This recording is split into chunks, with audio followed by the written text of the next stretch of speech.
Yes, free tickets to diploma would only be beneficial later in the future, which means it'll be a long-term thing.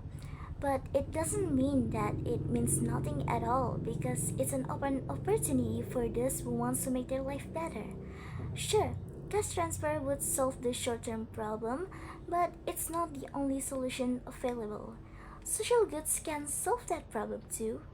And instead, the true weakness was happened to be in the cash transfer one because ironically their weakness is also their great superiority and which is their flexibility. So I will explain two things here. First is the importance of the social goods for the people that the cash transfer couldn't really provide, and secondly is how the cash transfer's flexibility could backfire itself. Okay, so the first one, the importance of the social goods for the people that the cash transfer couldn't really provide. In Indonesia, social goods that are given are things like free food, free educations, and health services. Now, let's take an example on the free food.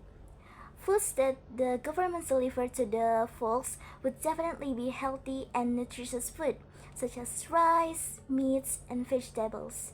Because their goal is not only to make sure these people doesn't starve, but they also want to make sure that these people are eating healthy and nutritious food. With cash transfers, sure, they can buy their own healthy food. But how can we make sure that these people actually eats healthy food? They can be buying cheaper food with little to no nutrients, and the government wouldn't know that. It does achieve the goal of making sure these people won't starve, but it also lowers the goals to ensure that these people are eating healthy food. Also, even though not every time, but social goods are what people need during turbulent time mostly. At some circumstances, there are moments where people were uninterested in cash transfer either. For example, when there's an inflation and the price of the rice, which is the main meal of the Indonesians, suddenly skyrocketed. The people would be more interested in the free rice rather than cash transfers because it's more beneficial for them. Now let's move on to the next point, which is the cash transfers flexibility would backfire itself. We do know that cash transfers will result in less corruption and manipulation in the distribution. However, now the problem isn't at the distribution. Now the problem is on the people itself. These people receive the money from the government, they're happy, and you assume that they would spend the money for their needs to open business, to open education. Well, maybe some people would definitely do that, and that's a great thing. However, unfortunately, not all people were that rational. Cash transfers given them the flexibility to buy whatever they want according to their needs.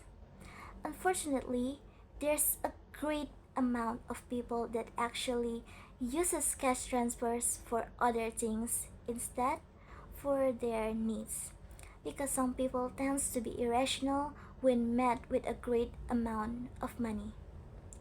For example, let's take the KIP or Kartu Indonesia Pintar, which is supposed to be for the students to buy their school related needs. However, most of the time, the parents of the children doesn't really use the money for their children needs as the students, but instead they purchase other things such as foods, jewelry, phones for themselves, not for their children, and the worst scenario that was indeed ever happen and have a high chance will definitely happen is that the money was used for gambling. Because nowadays there's a lot of people, not only the adults but the children as well, they use their money whatever money they have in the pockets to gambling, even online gambling nowadays because it's so easy to access. Therefore, we can't completely rely on cash transfers and expect that all people would actually be rational enough to spend the money given for good things. Instead of distributing welfare, we created another opportunity to poverty instead. In conclusion, social goods are must continue to deliver because it would ensure that the people are not starving, got those nutrients, well fed, well educated, and we can't fully rely on cash transfer because it would lead to the people spending money for useless things instead.